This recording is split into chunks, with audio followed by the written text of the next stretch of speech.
सही जिंदगी जीने के रास्ते में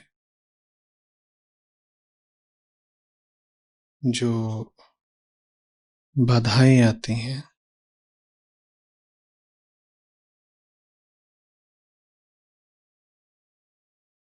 वो वैसी नहीं होती जैसी आम रास्तों पर चलते हुए आम व्यक्ति को आती हैं। आप कहीं को जा रहे हैं और आप कहें कि रास्ते में बाधा है, तो इसका अर्थ ये होगा कि आप हैं, रास्ता है और रास्ते में कुछ अड़चन खड़ी हुई है आपके सामने। दो तीन बातें उसमें निहित होंगी। पहली तो ये कि आप तो ईमानदार हैं और गंभीर हैं मंजिल पर पहुंचने के प्रति, पर वो जो सामने बाधा है वो आपको रोक रही है। दूसरी बात, आप बाधा को पहचानते हैं। सामने जो कुछ भी है उसको देख के आप कह पा रहे हैं ये रहा अवरोध, ये अड़चन है, ये बैरियर है, बाधा है, ऑब्स्टिकल है। आप कह पा रहे हैं, आप पहचानते हैं कि ये रही बाधा। और तीसरी और सबसे महत्वपूर्ण बात, बाधा आपसे बाहर है। आप अलग हैं, बाधा अलग है। तो साधारण राहों पर साधारण मंजिलों की तरफ बढ़ते हुए बाधा हमें अपने से बाहर ही मिलती है। और क्योंकि वो आंखों के सामने होती है तो दिख भी जाता है कि ये रही बाधा। लेकिन हम बात कर रहे हैं सही जिंदगी जीने की राह की। वहां बाधा आती है भ्रम के रूप में, मृग मरीचिका के रूप में। वहां बाधा हमसे बाहर कहीं नहीं होती। वहां समस्या ये होती है कि हम बाधा को रास्ता समझ लेते हैं। ये बाधा है, भ्रम बाधा है, मोह बाधा है। मोह माने जादू, तिलिस्म, ये बाधा है।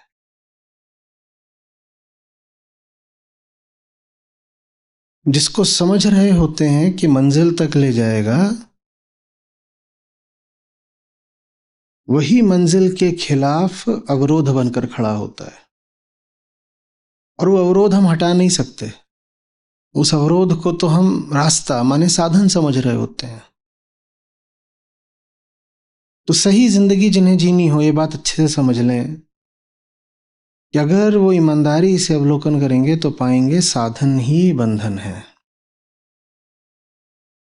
अगर कुछ अटक रहा है, अड़चने आती हैं, कठिनाई हो जाती है, आपको कहना पड़ता है कि फिसल जा रहा हूं, एक कदम आगे एक कदम पीछे का हिसाब चल रहा है, उसकी वजह यह है कि आप साधन और बंधन में विवेक नहीं कर पा रहे। आप हित अहित में विवेक नहीं कर पा रहे।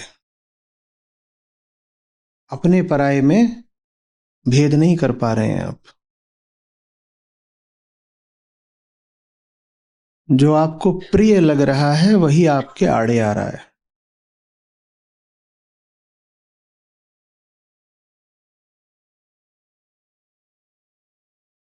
समझ में आ रही है? और जो आपके आड़े आ रहा है उसे अपने आड़े आपने खुद रखा हुआ है।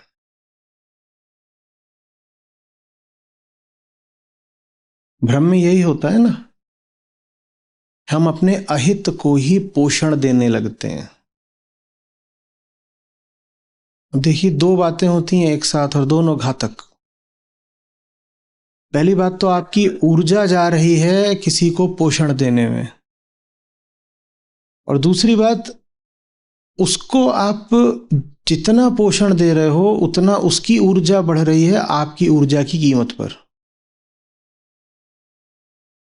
आप अपने ही दुश्मन को, आप अपने ही बैरी को, अहितैषी को बल दे रहे हो। और फिर और ज्यादा परेशान होकर कहते हो अरे क्या हो रहा है, मेरा रास्ता रुक क्यों रहा है, मैं फंस कहाँ रहा हूं। ये बात उन पर लागू होती है जो साधारण संसार के बाजारों के रास्तों से ऊब चुके हैं,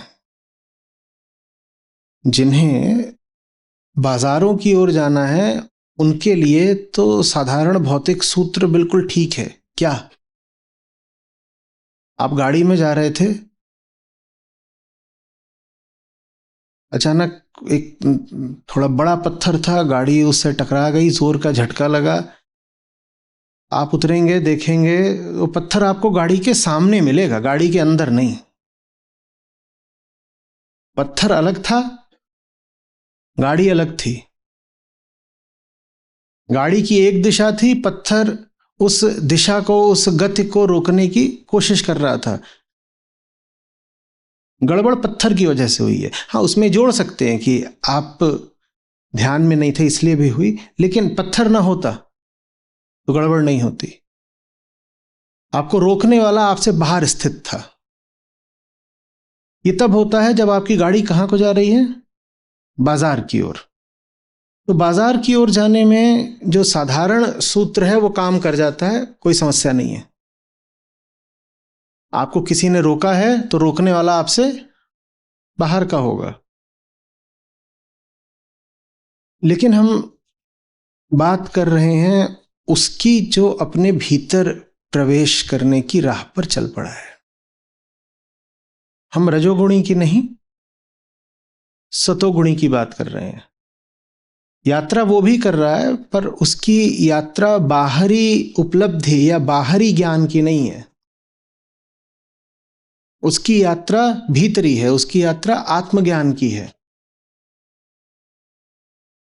तो जो आत्मज्ञान की राह पर हों वो पाएं कि उनका रास्ता अवरुद्ध हो रहा है, तो उसका कारण कोई कभी बाहरी पत्थर नहीं होगा। आप अपना सच जानना चाहते हो, आप भीतरी झूठ से मुक्त जीवन जीना चाहते हो, और आप पाएं कि अटक जाता है, कुछ रह जाता है, बहुत कठिन लगता है, कोई आकर के परास्त कर देता है, धूल चटा देता है, तो पत्थर आपसे बाहर कहीं नहीं है, वो पत्थर आपके भीतर ही है। और उस पत्थर को दिन प्रतिदिन आप ही पोषण दे दे करके बड़ा कर रहे हो। लगभग वैसे जैसे शरीर में पथरी होती है, पथरी आकार में बढ़ती जाती है, वो पत्थर ही होती है एक तरह। उसको पोषण कहाँ से मिलता है, जो आप खाते हो वही पथरी के आकार में वृद्धि करता है। तो फिर जिनको पथरी वगैरह होती है उन्हें कुछ तरह की चीजें खाने से मना किया जाता है। वैसे ही भीतरी राह पर अगर आप अटक रहे हो तो आपको अटकाने वाले को आपने ही संवर्धन दिया है। तो आज हमसे कह रहे हैं ज्ञानी कि अंजन की करे अंजन सेव।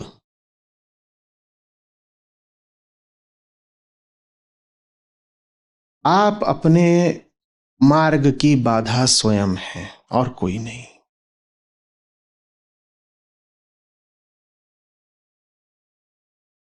जिन्हें सही जिंदगी जीनी हो,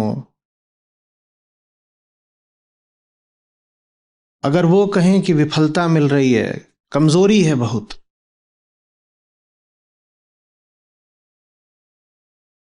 तो किसी और पर इल्जाम डालना उचित नहीं होगा। आपने ही किसी मोह में स्वयं को रोक रखा है।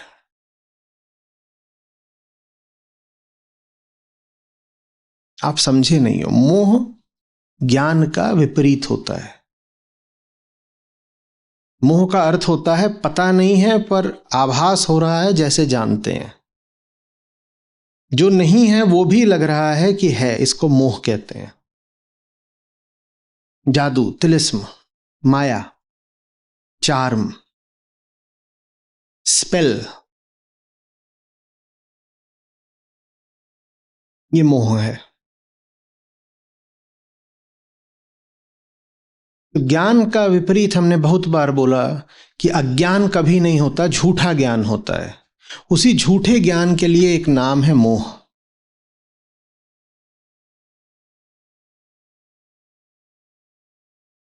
जैसे मंच पर जादूगर होता है और वो हैट में से खरगोश निकाल देता है ना, आपको लगता है कि ऐसा है पर वैसा नहीं है, इसे मोह कहते हैं। उसने आपको मोहित कर लिया, जादूगर आपको मोहित कर गया। मोहित कर लेना माने बुद्धू बना लेना। मोहित शब्द का अर्थ ही यही है, जो मूर्ख बन गया। यहां मोहित कितने बैठे हैं?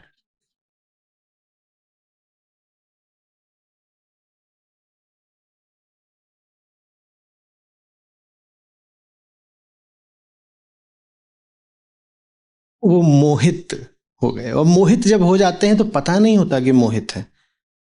तब ये लगता है कि सचमुच खरगोश तो निकला, नहीं तो जादूगर की कैसे दुकान चलेगी। आपको दिख जाए साफ साफ कि वो खरगोश तो किसी और विधि से है, उसके हैट में से नहीं है, तो जादूगर का तमाशा फीका पड़ जाएगा, है ना। अंजन की करे अंजन सेव। तो जिन्हें साफ सुथरा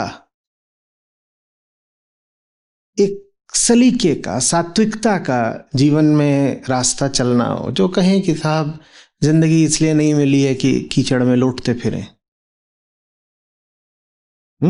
व्यर्थ की धूम धड़ाके करें।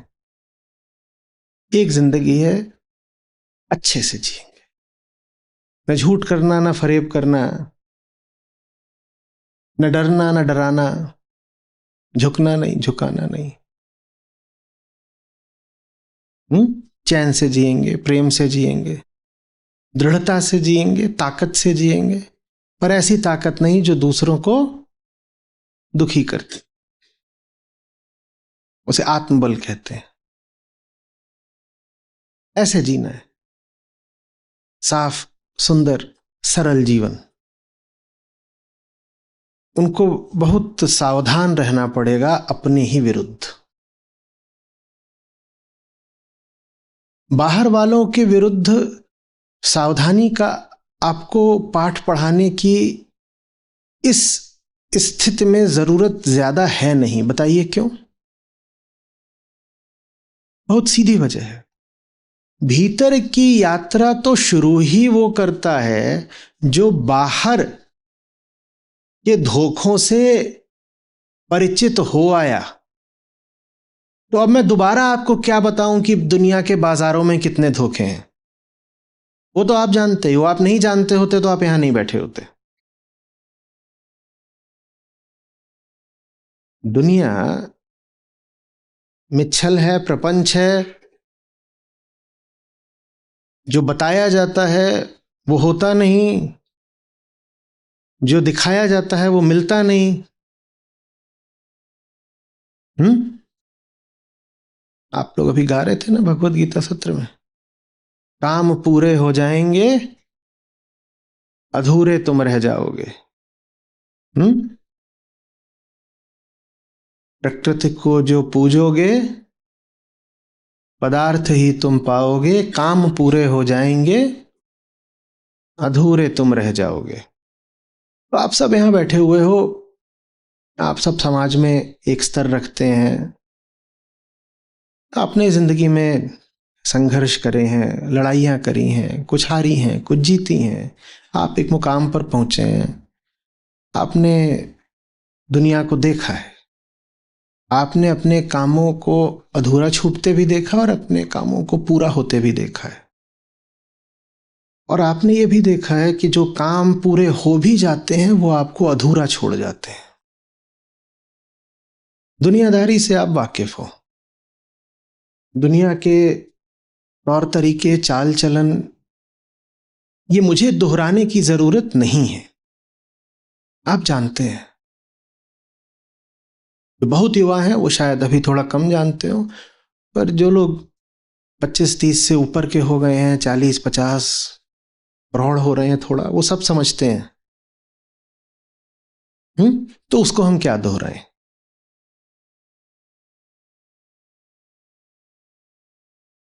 आध्यात्मिक आदमी के साथ समस्या बाहरी छल की कम और भीतरी छल की ज्यादा हो जाती है।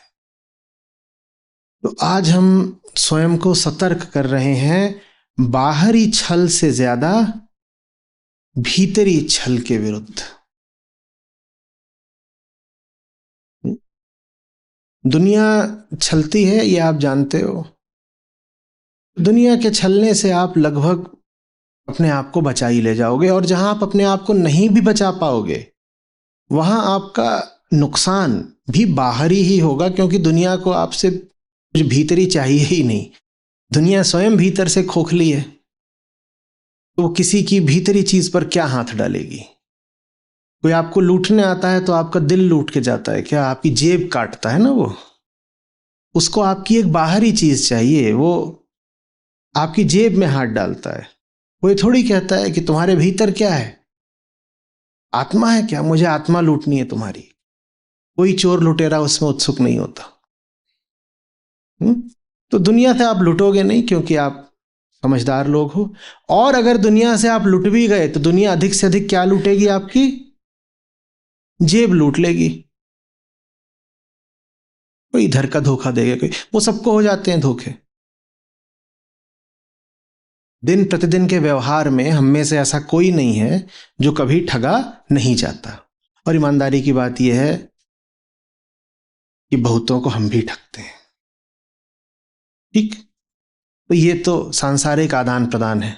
तो मेरी जेब काटो और मैं भी मौका देखूंगा। तो वो सब हम जानते हैं, खूब जानते हैं, अच्छे से जानते हैं। तो आज उससे आगे की बात हो रही है। आज बात हो रही है कि जब भीतर के बाजार का भ्रमण करने निकलते हो तो वहां कौन ठगता है। भीतर भी तो एक दुनिया है ना। घट को लेकर के क्या गाते हैं कबीर साहब, चोर भी बसत हैं, और क्या है घट के भीतर, या घट भीतर 7 समुंदर हैं इसमें, और सारे तारे हैं, ग्रह हैं, सूरज हैं, पूरा जो एक ब्रह्मांड है वो इसी घट के भीतर है। एक तो बाहर का बाजार है, वहां आप देख लो, मुझे उससे कोई मतलब नहीं। पर जब आप भीतर के बाजार का अवलोकन करने निकलते हो तो वहां कैसे ठगे जाते हो। आज समझाया ये जा रहा है कि बाहर जब आपको ठगा जाता है तो ठगने वाला कोई और होता है, और जब आप भीतर ठगे जाते हो तो वो फिर भीतर का ही चोर होता है। घट के भीतर चोर बसत हैं, और वो चोर कौन है, वो आपका हम शक्ल है। वो चोर कौन है, वो आप ही हैं। भीतर हमें हम खुद ही ढकते हैं। कोई बाहर वाला चोर भीतर नहीं है। भीतर हमें कौन ठगता है, हम स्वयं ही ठगते हैं।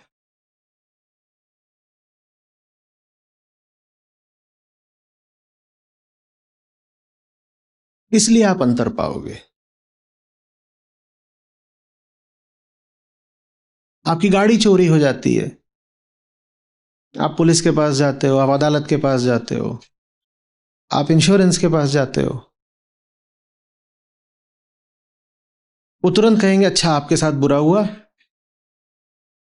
हम आपको शोषित पीड़ित मानते हुए कुछ करेंगे। अदालत कहती है रिलीफ, अदालत का शब्द होता है will see how to offer relief, है ना।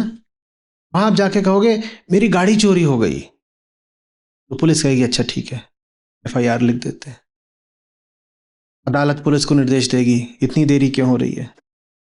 इंश्योरेंस कंपनी कहेगी आपको आपका पैसा 1-2 महीने में हम दे देंगे, ऐसे। वहां आपके साथ सहानुभूति रखी जाती है, सांत्वना। और दूसरी ओर जब आप आकर मुझसे बात करते हो कि आपके भीतर का चैन चोरी हो गया, तो मैं कभी आपको सांत्वना देता हूं?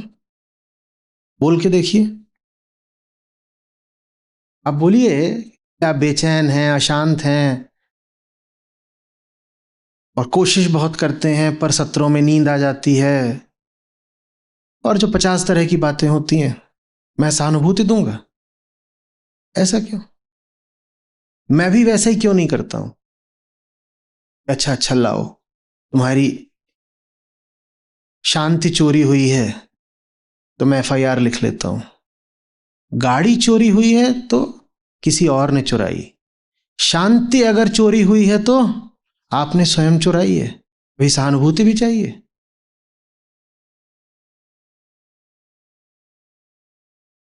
समझ में आ रही है बात? बाहर का दुश्मन दुश्मन जैसा दिखाई देता है, और भीतर का दुश्मन हमारा, हमने कहा, हम शक्ल है।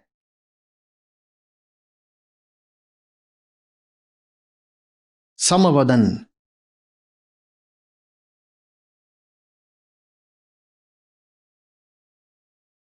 उसको हम कभी दुश्मन मानेंगे ही नहीं, क्योंकि वो तो हम खुद हैं। पर बुरा लगता है। बाहर किसी ने कुछ अहित कर दिया, बताओ तो मुआवजा मिलता है। भीतर अहित हुआ है, अगर मेरे जैसे किसी को बताएंगे तो झाड़ खाएंगे। मुआवजा तो दूर की बात है। हाँ, आपकी गाड़ी अगर चोरी हो गई हो तो उसमें मैं भी आपको सहानुभूति दूंगा, सहायता भी करूंगा। अरे चलिए देखते हैं, पुलिस के पास चलते हैं। बहुत फर्क है, समझिए। आप यहां क्यों बैठे हो? आपका क्या खोया है? आपकी गाड़ी खोई है, या कुछ भीतरी है जो मिल नहीं रहा? अगर कुछ भीतरी है जो मिल नहीं रहा तो चोर कहीं बाहर नहीं है।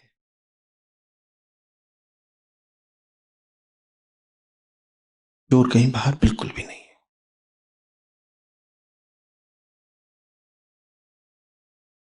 मैं दब जाता हूं, मुझे झुकना पड़ता है। मैं चाहती तो हूं पर कर नहीं सकती।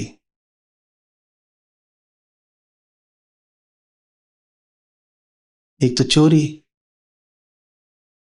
तीन हजोरी तो नहीं है। हाँ हाँ, वसूली। खुद ही चोरी करी है, और खुद ही कह रहे हो कि अरे मैं लुट गया, थोड़ी क्षतिपूर्ति कर दो, मुआवजा दे दो। माने दूनी ठगी। अपनी ही एक जेब से निकाल के अपनी दूसरी जेब में डाल दिया है, और अब अपनी कटी हुई जेब दिखा के लोगों से कह रहे हो देखो मेरे पास कुछ नहीं है, इसको भर दो। और साथ में मुझे सहानुभूति भी दो, मेरे गले लगो और दुनिया को कोसो। कुछ नहीं, दुनिया को कोसने की कोई बात नहीं। हम्म। गाड़ी चोरी हो जाए तो हम निस्संदेह कह सकते हैं कि इस शहर में कानून व्यवस्था ठीक नहीं है। बिल्कुल हम वहां कह सकते हैं कि कम से कम कुछ दोष तो किन्हीं बाहरी स्थितियों का है। हम बिल्कुल कह सकते हैं, बिल्कुल। क्योंकि वो बात बाहरी है। आप खड़े हुए थे, और एक से एक सूरमा है, कोई आया और आपको मार गया, आप गिर गए। उसमें नहीं अद्वैत वेदांत आएगा आपसे कहने की ये जगत तुम्हारा ही प्रक्षेपण है। तो जिस बाइक ने तुमको मारा वो बाइक बाइक नहीं हो, तुम हो। और जो वो घुड़सवार था वो भी तुम ही हो। बाइक सवार थोड़ी होते हैं वो, गैलप।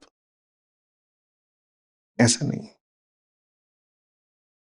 वहां निसंदेह उसकी ही गलती है। आपको उठाया जाएगा, झाड़ा पोछा जाएगा, और उसको पकड़ा जाएगा, उसके कानों में ऐंठे जाएंगे, हाँ भाई क्या कर रहे हो। हाँ ठीक है। पर आंतरिक जगत में आप बोलो विवेक नहीं है, आपने बताया था, सब समझ में आ गया, पर घर जाकर के माहौल हावी हो गया। बेकार की बात नहीं, ये मजबूरी नहीं थी, ये चुनाव था। नहीं, घर वाले इतने हावी हो गए कि मुझे झुकना पड़ा। झूठ नहीं, मजबूरी नहीं थी, चुनाव था। जब आंतरिक जगत की बात आती है, वेदांत के पूरे शब्दकोश में मजबूरी, विवशता, ये शब्द है ही नहीं। आप ऋषियों से जाके बोलिए विवश, वो कहेंगे क्या कहा, किस भाषा से है ये शब्द। विवश, परवश, अवश, असहाय, इन शब्दों को उन्होंने कभी सुना ही नहीं। वो फिर कहेंगे, फिर से बोलना, विवश, असहाय, निरुपाय, क्या बोल रहे हो, कौन सी भाषा है, कहां से आए हो, चीन से आए हो, ये शब्द हमें नहीं पता।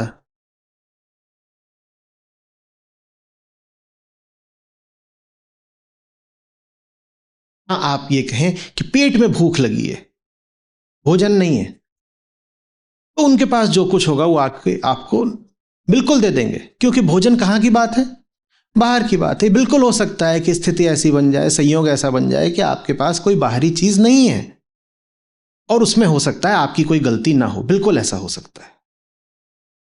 आप प्लेटफॉर्म पर खड़े हैं, ट्रेन देर से आई, हम ये नहीं कहेंगे कि 100% उसमें हमारी गलती है,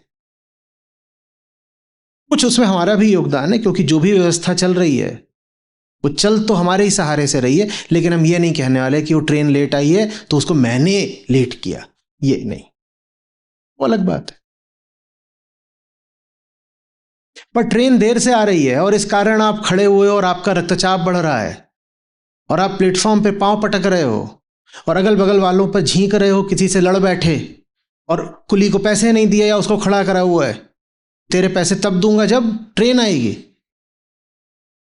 क्योंकि मैंने तुझे तय करा था कि तू मेरा सामान रखेगा मेरे डब्बे के अंदर सीट पर, और अभी तूने अंदर तो रखा नहीं, तो ट्रेन सिर्फ 2.5 घंटे लेट है, तू खड़ा रहे, तू खड़ा रहे 2.5 घंटे, और आज तू कोई चाकरी मजूरी नहीं करेगा, 2.5 घंटे यहीं खड़ा रहे, और नहीं खड़ा रहेगा तो पैसे दूंगा। इसमें भारतीय रेल की गलती नहीं है, इसमें बाहरी व्यवस्था की गलती नहीं है, भीतर चोर हैं, भीतर चोर है। ये अंतर कर पा रहे हैं आप?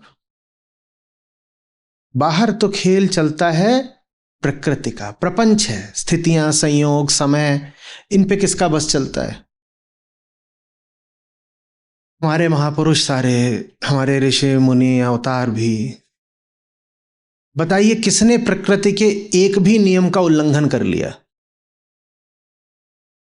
कौन था जो मां के गर्भ से पैदा नहीं हुआ? कौन था जो मर के धूल नहीं हुआ? हुआ उल्लंघन? कोई महापुरुष बताइए जो सीधे आसमान से टपका। प्रकृति में जैसे सबका जन्म होता है वैसे उनका भी हुआ। कोई महापुरुष बताइए जो सशरीर सीधे आकाश लोक की ओर प्रस्थान कर गया, जैसे सबकी मृत्यु होती है वैसे उनकी भी हुई। तो बाहर क्या हो रहा है इस पर किसी का बस नहीं चलता। बिल्कुल ये मत सोच लीजिएगा कि आप सतोगुण के क्षेत्र में आ गए हैं या गुणातीत भी हो जाएंगे तो भी प्रकृति के नियमों का उल्लंघन कर लेंगे, वो सब बाहरी चीज है। प्रकृति पर तो कहने वालों ने इस तरह कहा था कि परमात्मा भी हस्तक्षेप नहीं करता। शक्ति का जो विभाग है उसको ऊर्जा शिव से मिलती है, पर शिव उसमें कभी हस्तक्षेप नहीं करते, कर ही नहीं सकते। जो काम शक्ति का है वो शक्ति ही देखेंगी, शक्ति माने प्रकृति। तो वहां तो सब वैसा ही चलेगा जैसा चलना है। आप होंगे बड़े पुण्यात्मा, अगर हवाओं में कोई वायरस घूम रहा है, एयरबॉर्न है, तो आपको लगेगा।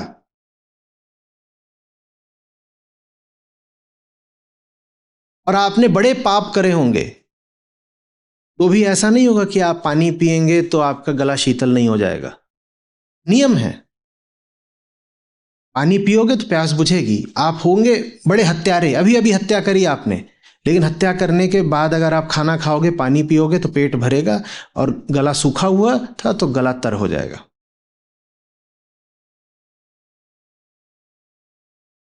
प्रकृति के नियम अटल हैं, हम उनसे नहीं जा रहे हैं उलझने के लिए। हम उलझना आवश्यक भी नहीं समझते, क्योंकि हम जान गए हैं कि हमें जीना कहाँ है, हमें जीना अपने भीतर है।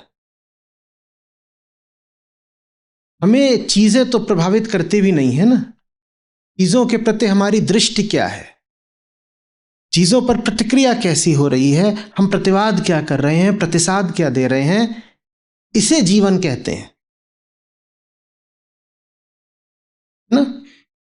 आप सो रहे थे, सांप आया आपकी छाती पे लौट के गुजर गया, हुआ क्या? भावित हुए आप? प्रभावित फिर आपको सांप तो नहीं कर रहा, क्योंकि सांप करता होता तो आप सो रहे थे तब भी प्रभावित होते। अगर सांप आपको प्रभावित करता होता तो आप सो रहे थे तब भी प्रभावित होते। लेकिन जब आप जग रहे होते हैं तो सांप उतनी दूर भी होता है तो आप उचक के खड़े हो जाएंगे, आप सांप आ गया, भले ही वो साधारण मामूली सांप हो। 100 में से 99 सांप तो जहरीले होते ही नहीं है, फिर भी ऐसा लगेगा जैसे बिल्कुल यमराज खड़े हो गए, सर आज मार ही देगा। इतना सा बच्चा सांप है, लोग उसको देख के भी दहशत में आ जाते हैं।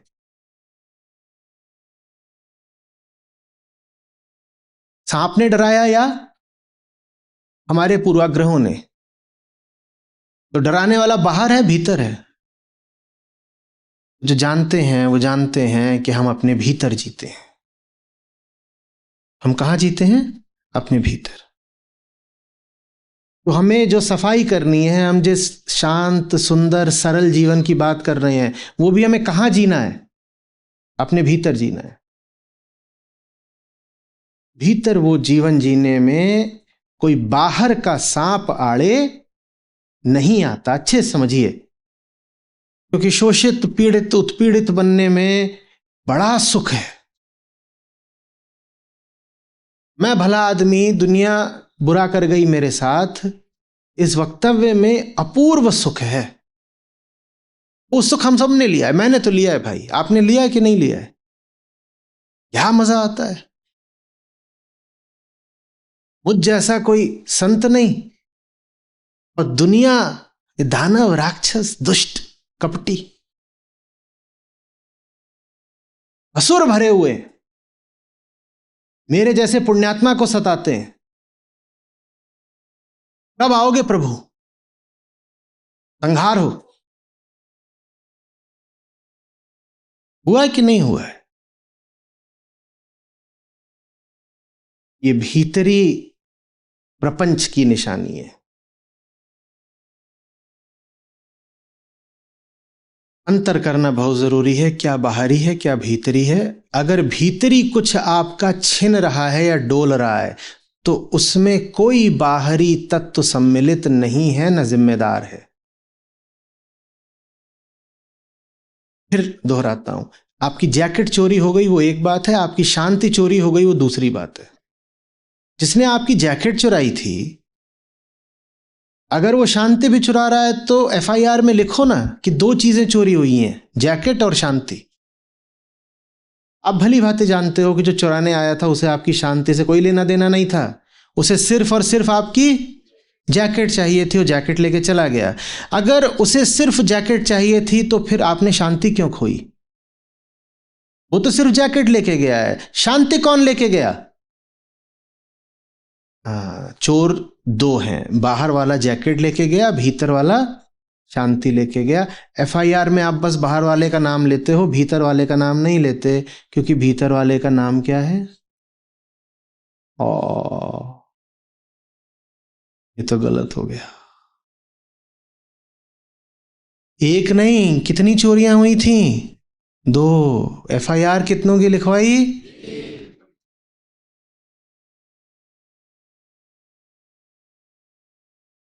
मैं। और समस्या जैकेट के चोरी होने की है या शांति के चोरी होने की? अगर जैकेट के चोरी होने के बाद भी शांति नहीं चोरी हुई तो बताओ क्या चोरी हुआ? आप जैकेट चोरी होने से पहले भी शांत थे, जैकेट चोरी होने के बाद भी शांत हैं, तो बताओ खोया क्या?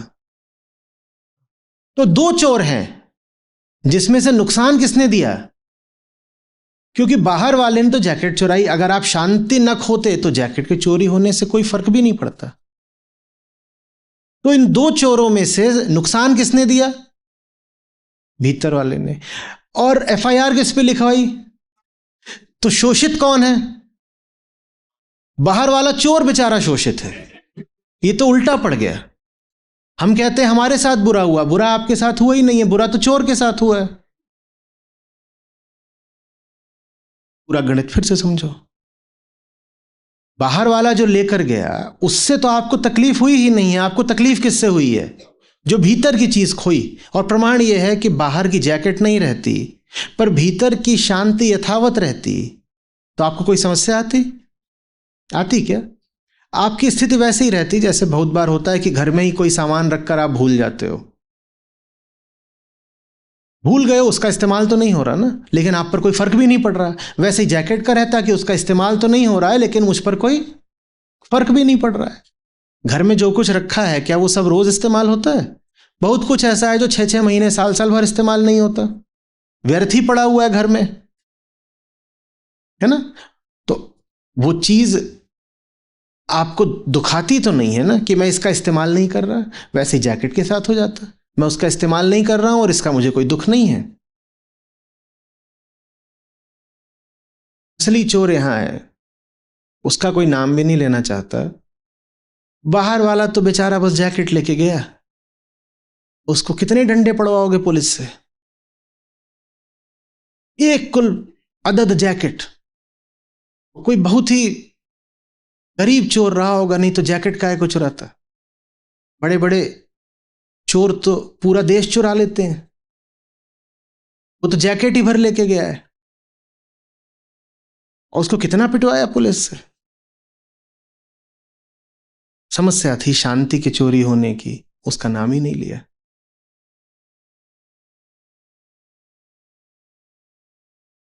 अरे बात समझ में। अंजन पाती अंजन देव, अंजन ही करे अंजन सेव। अंजन को ही, अपने दुश्मन को ही हमने अपना देवता बना लिया। अपने दुश्मन के वक्तव्य को ही हमने अपने लिए उच्चतम वक्तव्य बना लिया।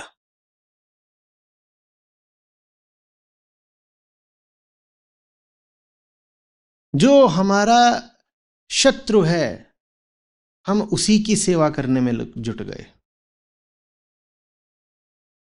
अंजन देव, जो तुम्हारा दुश्मन है उसी को तुम अपना देवता बनाकर पूजते हो।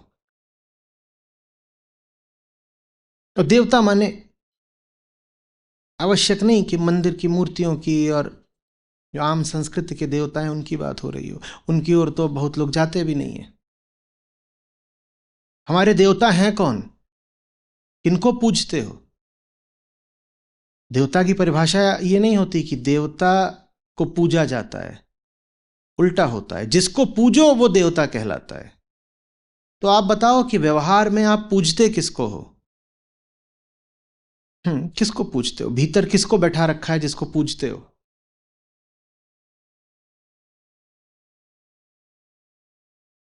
प्रकृति को जो पूजेगा पदार्थ को ही वो पाएगा। किसको पूजते हो? हम्म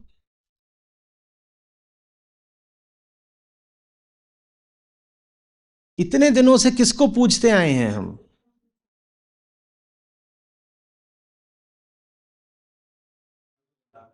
अच्छा, आपको पता चलता है कि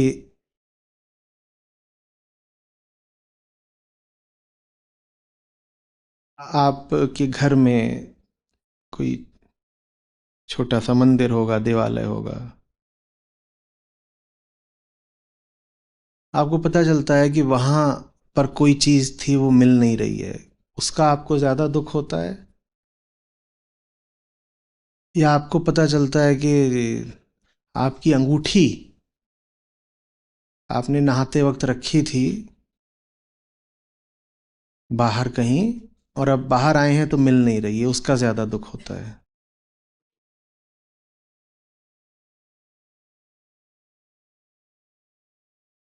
तो देवता कौन है? जुन्नूलाल के लिए देवता कौन है? हम्म? हम साफ साफ बात करेंगे, ठीक है?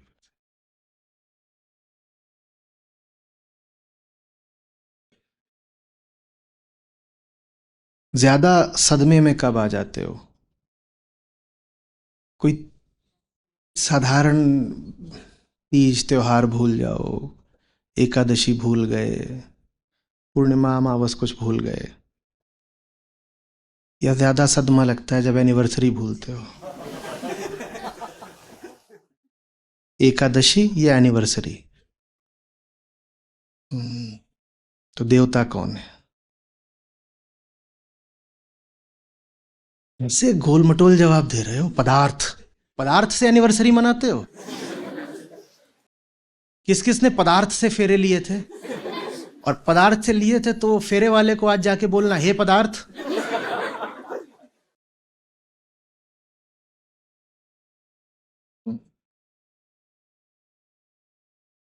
है ना? उस स्वार्थ का नाम होता है। उसी नाम को कह रहे हैं अंजन पाती अंजन देव।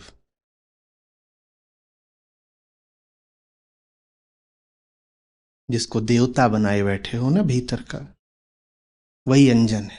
तुम्हारा ही अंजन तुम्हारा देवता बन के भीतर खड़ा हुआ है, और उसी की सेवा करते रहते हो। अंजन की करे अंजन सेव।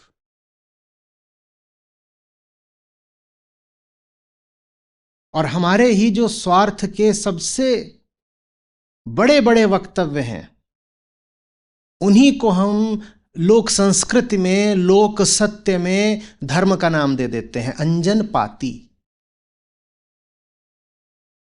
जो हमारे मुहावरे हैं, जो हमारी लोकोक्तियां हैं,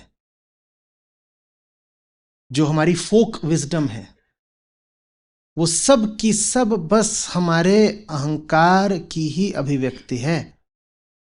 लोक सत्यों पे हम खूब बात करते हैं ना कई बार, उनमें कहीं भी आप सत्य नहीं पाओगे, उनमें बस व्यवहार है।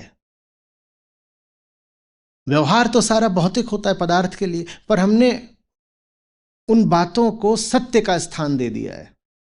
हम उनको ऐसे लेके चलते हैं जैसे ये तो आखिरी बात है। अंजन पाती। जब भी किसी व्यक्ति को देखो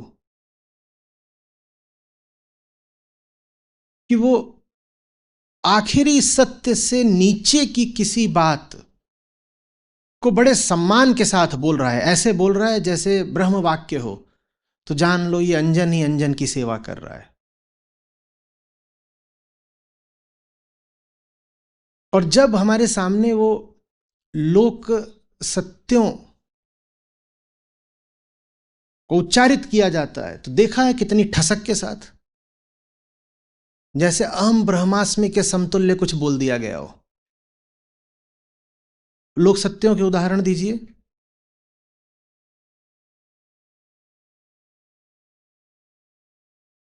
अपना खून अपना होता है, ये बिल्कुल ऐसे बोला है जैसे प्रज्ञानम ब्रह्म।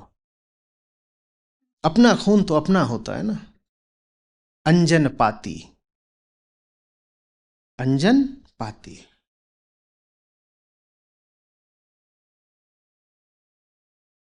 और बोलने वाला बस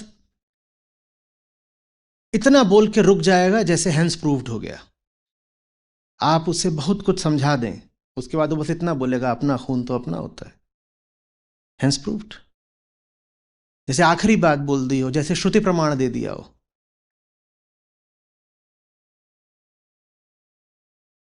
शास्त्रार्थ में ये होता है कि सामने वाले ने बहुत लंबा चौड़ा वक्तव्य दिया, उसके विरोध में बस आप उपनिषदों से एक श्लोक उद्धृत कर दें तो उसके आगे आपको कुछ बोलने की जरूरत नहीं है, क्योंकि आपने श्रुति प्रमाण दे दिया, ये शब्द प्रमाण है, ये आखिरी बात है। अब कोई बात कहीं सुनी नहीं जाएगी। तो वैसे ही कहा जाए, अपना खून तो अपना होता है, आखिरी बात बोल दी। अब काहे की चेतना और काहे का सत्य? सारी बात आकर अटक गई कहां? अटक भी नहीं गई, समाप्त हो गई कहां? खून पर। खून माने देह। सारी बात आकर देह पर समाप्त हो गई। कौन सी चेतना, कौन सा सत्य? अंजन पाती।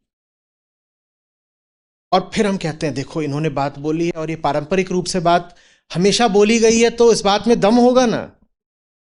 जब भी ये लगे कि पारंपरिक रूप से कोई बात बोली गई है तो दम होगा, तो याद कर लीजिएगा, सत्य से ना विलग हो।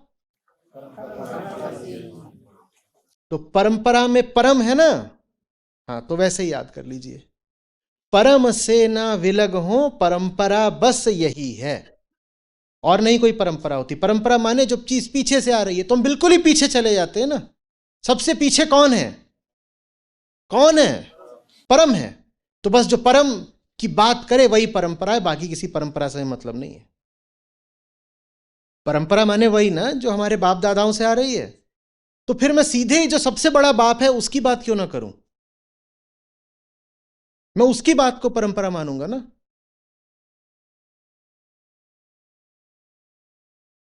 परम से ना विलग हो, परंपरा बस यही है। शेष विषय अतीत के नहीं जरूरी नहीं है। अंजन पाती।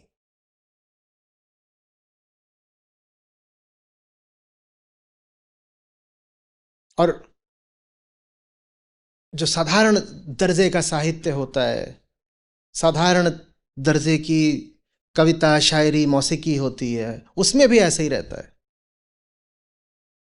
कोई आएगा और वो थोड़ा उसकी गहरी आवाज होगी, बारिटोन वगैरह को साथ बोले, देखो बेटा जिंदगी के बारे में एक बात बताता हूं,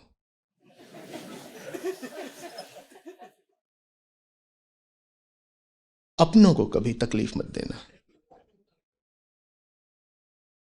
और दुश्मनों पे कभी भरोसा मत करना। और आपको लगेगा ये इसने जो बोला है, ये कितने वर्षों के गहन ध्यान के बाद गजब बात निकाल के लाया है। बिल्कुल उसकी एकदम ऑल इंडिया रेडियो आवाज है ऐसे। प्रभावित हो जाते हो ना, हो जाते हो, क्योंकि याद नहीं रखते हो कि अंजन पाती अंजन देव। एक आध दो लोक सत्य और उछालिए।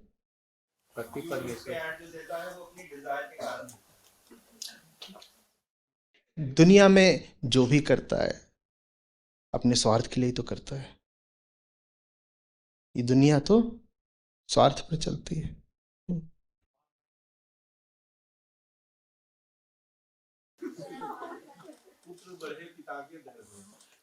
बाप बढ़ाना भैया सबसे बड़ा रुपया, लज्जा स्त्री का आभूषण है। बेटी तो पराई होती है। अच्छा करोगे अच्छा मिलेगा। दाढ़ी के बाल ऐसे ही सफेद नहीं हो गए। बेटा हमने धूप में बाल सफेद नहीं करे हैं।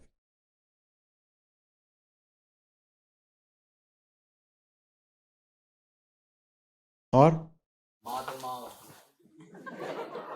माँ तो माँ होती है, बेटियां घर की इज्जत होती हैं और बेटे घर की बेइज्जती होते हैं।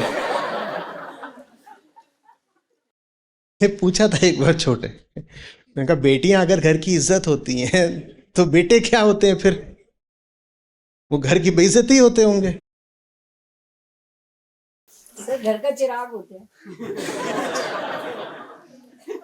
बेटे घर का चिराग होते हैं तो बेटियां घर का अंधेरा होती हैं फिर। सर घिसते रहते हैं।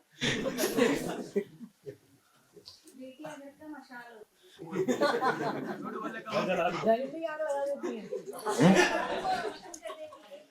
क्रांति बाद में, बोध पहले। हम बहुत जल्दी क्रांति में कूदने को तैयार हो जाते हैं। मौका मिला नहीं कि मशाल जला दी फट से।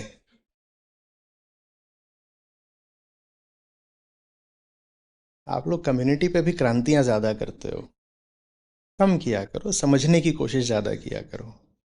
क्रांतियों के खिलाफ नहीं हूं, हम तो चाहते हैं क्रांति हो, और अधपकी क्रांति मत करने लग जाया करिए बात बात में। कई बार तो ऐसा लगता है कि ये बोध चर्चा हो रही है, नारेबाजी हो रही है। कभी किसी को पकड़ लाए, उसको रगड़ दिया। पिछले 2 महीनों में कम से कम धोबी घाट है क्या, जब देखो तब करेंगे, क्रांति करेंगे, उसी के लिए है सब कुछ, है ना। पर महामृत्युंजय मंत्र याद है ना? क्या? पहले पहले पकना जरूरी है। ये नहीं कि जल्दी मशाल जलाने को तैयार हो गए। चिराग से मशाल तक का सफर एक पल नहीं लगता तय करने में, और अभी जला दिया भी नहीं है।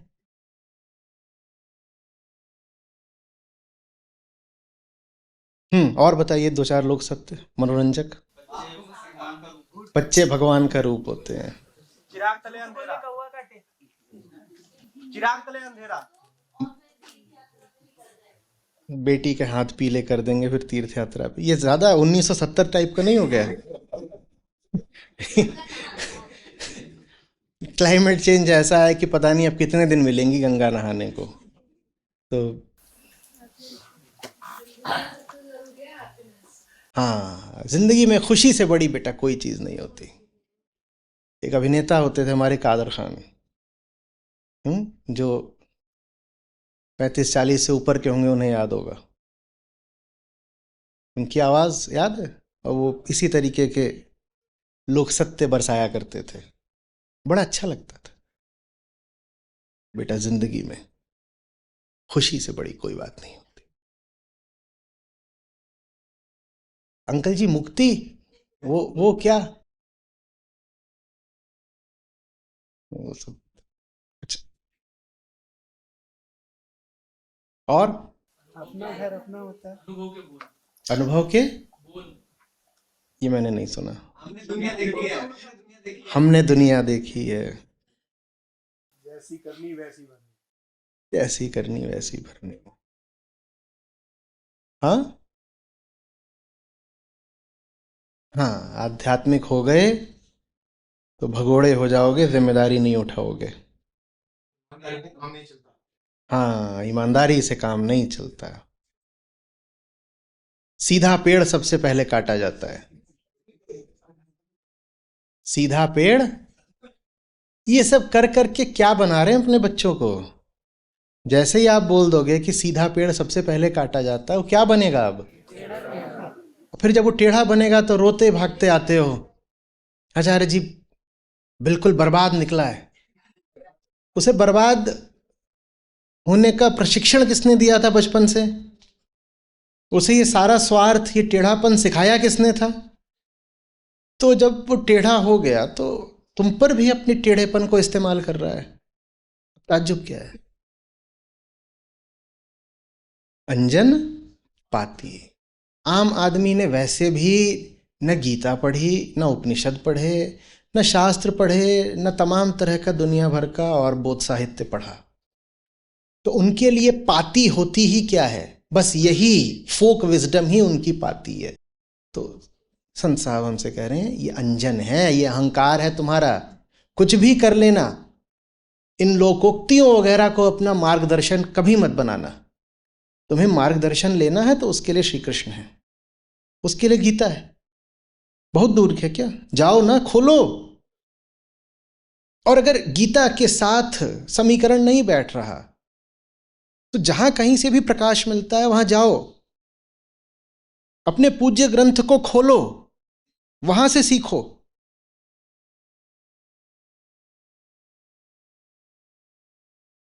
पड़ोस के ताऊ जी से और रामपुर वाली फूफी से सत्य नहीं सीखा जाता।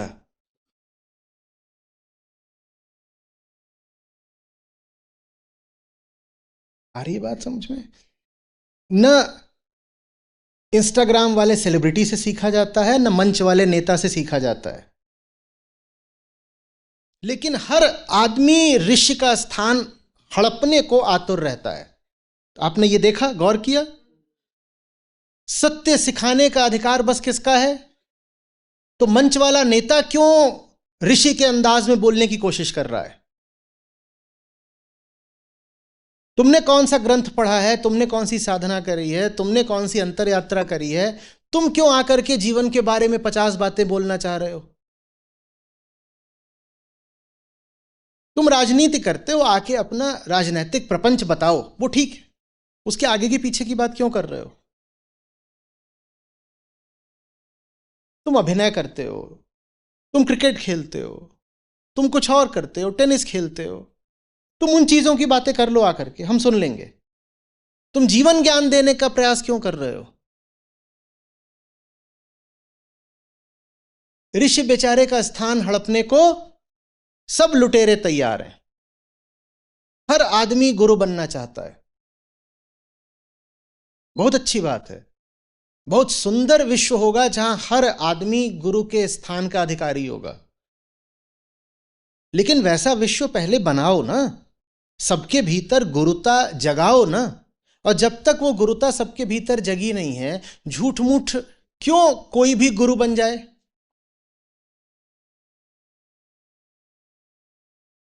समझ में आ रही बात? कहीं किसी का भी कुछ भी हो रहा होगा, किसी ने स्टार्टअप चला करके ज्यादा नहीं करा है, 150 करोड़ का उसने टर्नओवर कर लिया, उसको बुलाया जाएगा। आजकल तो सैकड़ों तरह के पॉडकास्ट चलते हैं, तो उसके टेल अस योर लाइफ मंत्रा।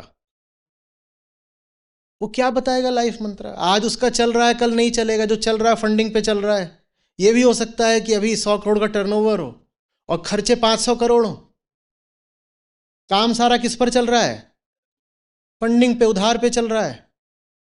लेकिन तुम उसको ले आए हो और आज के बच्चों के सामने उसको आदर्श की तरह प्रस्तुत कर रहे हो, और वो अपना लाइफ मंत्रा बताएगा। लाइफ मंत्रा क्या बताएगा? कुछ भी बताएगा। हाँ, बाय हुक और crook, just make it, just do it, fake it till you make it. वो ये सब आके बताएगा। ये अलग बात है कि अगले साल तुम्हें पता चलेगा उसका दिवाला पिट गया। जानते हो ना, यूनिकॉर्न बन के घूमते थे, अभी सड़क पर है। लेकिन जब तक यूनिकॉर्न बन के घूमे, पूरे समाज के सामने आदर्श बन के खड़े रहे और मंचों पर चढ़े रहे। वास्तव में 100 करोड़ चाहे 1000 करोड़ टर्नओवर वाली स्टार्टअप का मालिक होने से भी ज्यादा नशा एक सोशल सेलिब्रिटी होने में है। और वो तो तभी बनोगे जब किसी मंच पे चढ़ करके ज्ञान देने लग जाओ। देखते नहीं हो जितने भी लोग अपनी अपनी कंपनियों से बेरोजगार हो जाते हैं, पहले कुछ थे अब कुछ नहीं है, वो आकर सोशल मीडिया पर ज्ञान बांट रहे हैं, ज्ञान दिए जा रहे हैं। इतनी अच्छी बात है, ज्ञान से ऊंचा कुछ नहीं होता। और बहुत अच्छी बात है कि सब ज्ञानी हो जाएं। पर उस ज्ञान की तुमने कोई पात्रता दिखाई है? तुमने स्वाध्याय करा, तुमने साधना करी, तुमने जीवन को देखा, तुमने कुछ जाना, तुमने कुछ लिखा, तुम्हारे पास दर्शन का कुछ अनुभव है, कुछ पढ़ा है तुमने, कुछ स्वयं जाना, समझा, सोचा है तुमने? पर नहीं। और वो जो बातें बोली जाती हैं वो हमारी पाती बन जाती हैं, अंजन पाती। आपका जीवन सच बताइएगा, जिन उसूलों पर चलता है, जिन मानदंडों पर चलता है, वो क्या उपनिषदों से आ रहे हैं? और ये मैं एक बहुत जागृत सभा से बात कर रहा हूं, तब मुझे ये सवाल पूछना पड़ रहा है। मैं आम लोगों से बात करूं तो सवाल भी ना पूछूं। पर आप लोग भी जिन उसूलों पर चलते हैं, जो आपकी गाइडिंग लाइट्स हैं, क्या वो अभी भी उपनिषद के ऋषि हैं? नहीं है। वो यही तो हैं सब, कोई इधर का सेलिब्रिटी, कोई उधर का नेता, कोई यहां का एक्टर, कोई वहां का बैंकर। ये लोग आकर के ज्ञान चटाते हैं और उस ज्ञान को हम समझते हैं सच्ची बात बोली। अंजन पाती।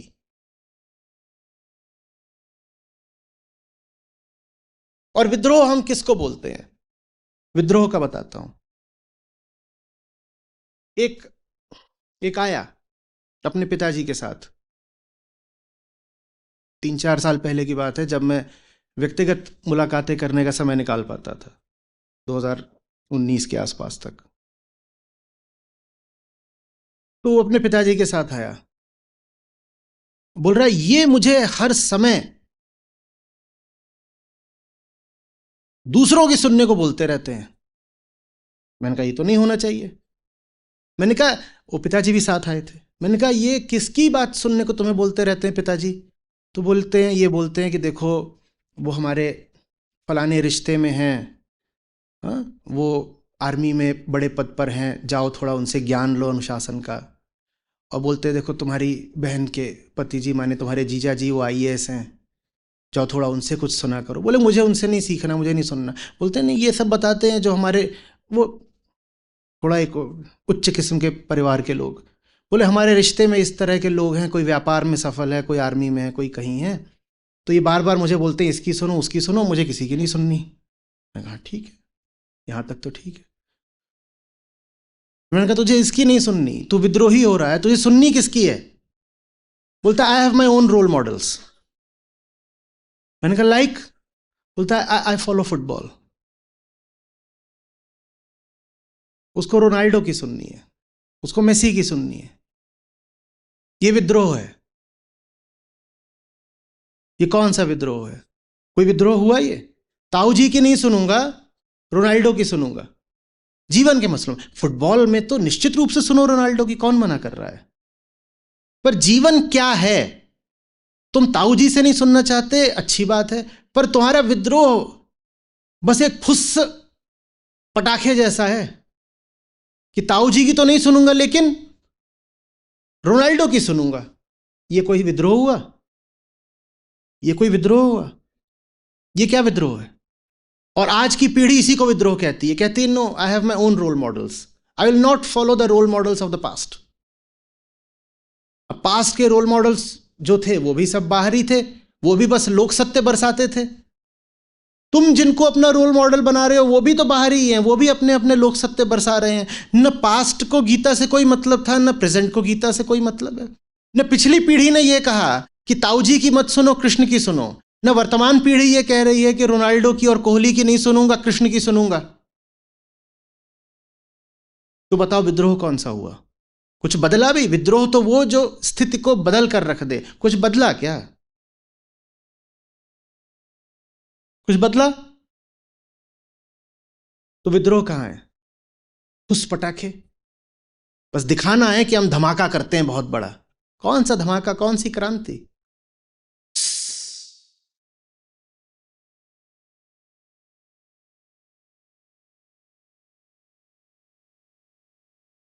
पिताजी ने अपने जमाने में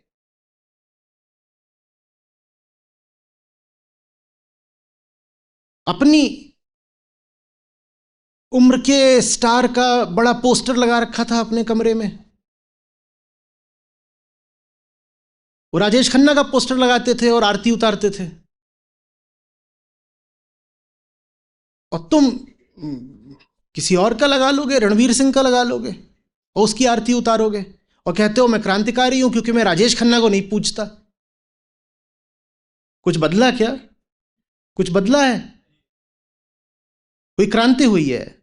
ये परिवर्तन अगर है भी तो कैसा? ऊपर ऊपर का परिवर्तन, कुछ नहीं बदला।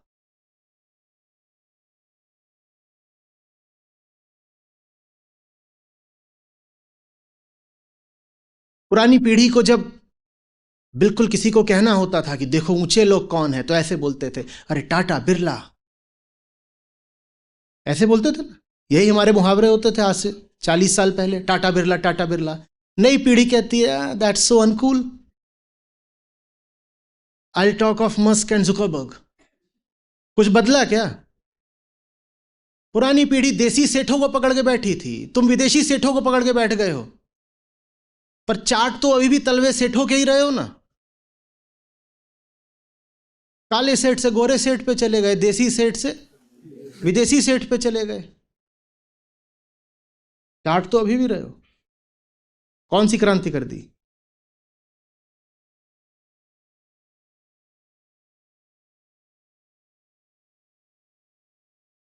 कृष्ण कहीं हैं इस पे? अंजन पाती। अंजन पाती गीता के श्लोकों के लिए तो नहीं बोला होगा।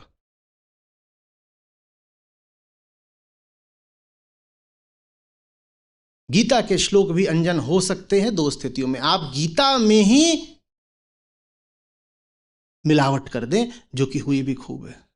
दुनिया में जितने भी पुराने ग्रंथ हैं, हम कल भी कह रहे थे, उनमें मिलावट करी गई, कुछ हटाया गया, कुछ जोड़ा गया,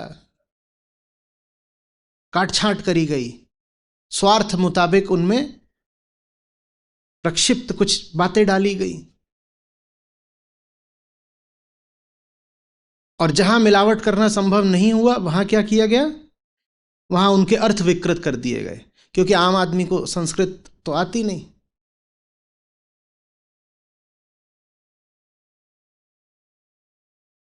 तो उसका अर्थ ऐसा बता दो कि आम आदमी को लगे अच्छा ठीक है, हमारी लोक संस्कृति से मेल खाता हुआ ही तो अर्थ है। माने श्री कृष्ण भी वही बोल कर गए हैं जो आज हमारे ताऊजी बोलते हैं।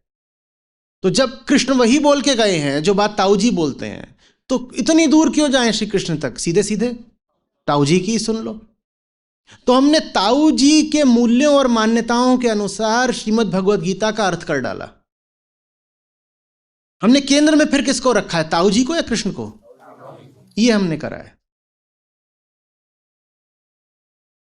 अंजन पाती।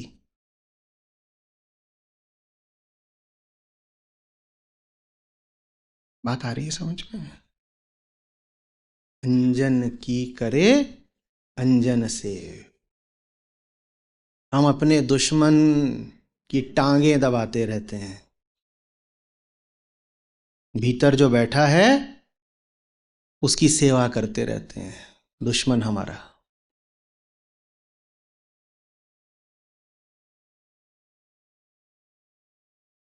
और उसी को पूजते हैं, यही भगवान, यही देवता हमारा, यही देवी हमारी, इसी में जान बसती है हमारी। ये बात इतनी बड़ी मुक्ति की, फ्रीडम की है कि बर्दाश्त नहीं होती ना। हम सन्न रह जाते हैं ना, हमारे चेहरे हो जाते स्टंड। ये क्या बोल दिया? वो सब कुछ जो मैं पूजनीय मानता हूं अंजन है। जी हां।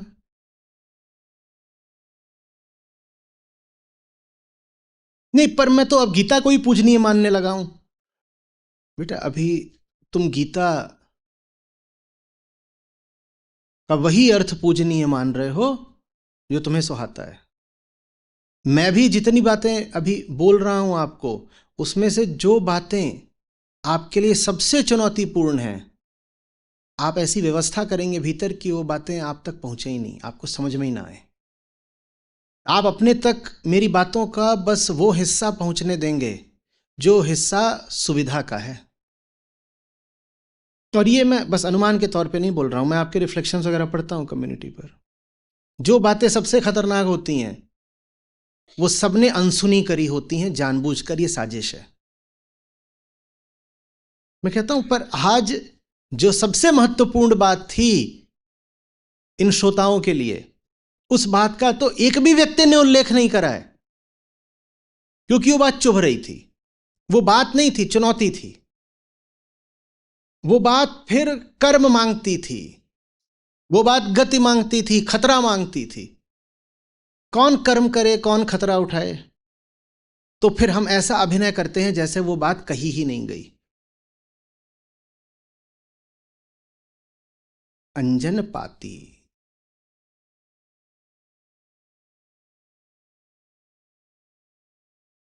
The devil can cite scripture for his purpose. अंजन पाती।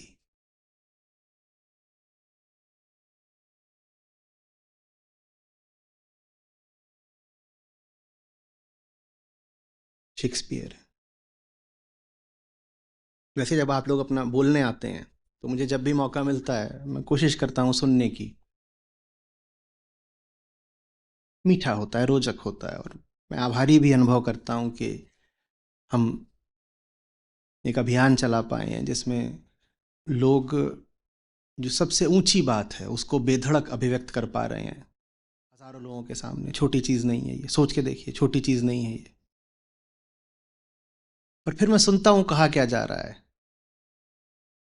तो मुस्कुरा देता हूं बीच में कई बार, कहता हूं भोलापन है, नादानी है। आज आचार्य जी ने कहा ना कि जैसे जो हमको ये जब जन्म मिलता है तो हमेशा पिछले जन्मों की बातों को बहुत ध्यान नहीं रखना चाहिए। मैंने कहा पर कोई बात नहीं दीदी, आप अभी आप सुन रही हैं, आप पर्दे पे आके बोल रही हैं, अच्छी बात है, आप बोलिए, धीरे धीरे सुधार हो जाएगा। पर उनको सचमुच लग रहा है ये कि मैंने ऐसा बोला। अंजन पाती, भीतर कोई बैठा है जो सब गुड़ गोबर कर देता है, बड़ा चोर है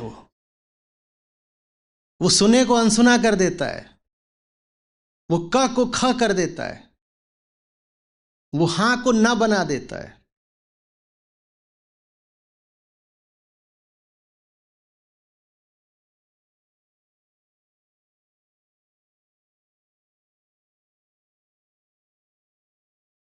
एक विद्वान रहे हैं, उन्हें अद्वैत से बड़ी समस्या थी, तो ये अद्वैत का बड़ा एक केंद्रीय सूत्र है कि तत्त्वम असि, कि तुम और वो एक ही हो गए तो अद्वैत हो गया। तत्त्वम असि, तुम और वो एक हो, दैट दाउ आर्ट, तो दो तो हो ही नहीं सकते, एक हो गए। तो सज्जन बोले नहीं, ये तत् नहीं, ये अतत्वम असि। पूछा कि, और ये बहुत प्रतिष्ठित विद्वान है पुराने, तो पूछा कि ये तो तत् लिखा है, अतत कहाँ है? बोले असाइलेंट है, ये है अंजन पाती। कि अपनी मान्यता, मेरी मान्यता यह है कि भगवान तो मुझसे बाहर कहीं होता है, और वेदांत कहता है बाहर तुमसे कहीं कुछ नहीं है, तुम ही हो, और तुम्हारी ही उच्चतम संभावना को आत्मा कहते हैं। तुम चाहो तो उसको भगवान बोल लो, पर भगवान यदि है भी तो बाहर कहीं नहीं है, ना आने वाला, भीतर ही है। तो उन्होंने कहा फिर अतत्वमसि, माने कि वो तुम नहीं हो, वो बाहर है, वो अलग है। हम ग्रंथों को भी बिल्कुल तोड़ने मरोड़ने को एकदम तैयार हो जाते हैं।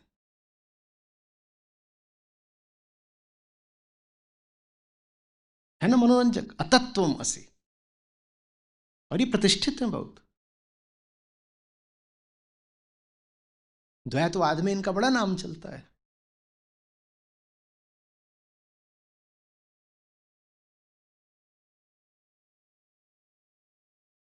ऋषि क्या बोल गए महत्वपूर्ण नहीं है, मैं क्या बोल रहा हूं ये महत्वपूर्ण है। और ऋषि को भी मेरी बात माननी पड़ेगी, क्योंकि बड़ा कौन है?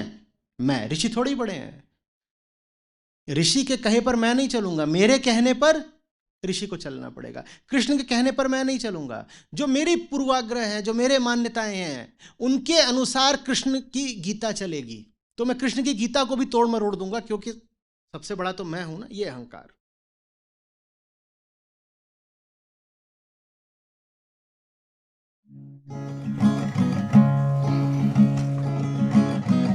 राम निरंजन न्यारा रे, राम निरंजन न्यारा रे, अंजन सकल पसारा रे, अंजन सकल पसारा रे। अंजन उत्पत्ति ओंकार, अंजन उत्पत्ति ओंकार, अंजन मांगे सब विस्तार, अंजन मांगे सब विस्तार। अंजन ब्रह्मा शंकर इंद्र, अंजन ब्रह्मा शंकर इंद्र, अंजन गोपी संग गोविंद, अंजन गोपी संग गोविंद। राम निरंजन न्यारा रे, राम निरंजन न्यारा रे, अंजन सकल पसारा रे, अंजन सकल पसारा रे। अंजन वाणी अंजन वेद, अंजन वाणी अंजन वेद, अंजन किया नाना भेद, अंजन किया नाना भेद। अंजन विद्या पाठ पुराण, अंजन विद्या पाठ पुराण, अंजन वो घट घट ही ज्ञान, अंजन वो घट घट ही ज्ञान। राम निरंजन न्यारा रे, राम निरंजन न्यारा रे, अंजन सकल पसारा रे, अंजन सकल पसारा रे।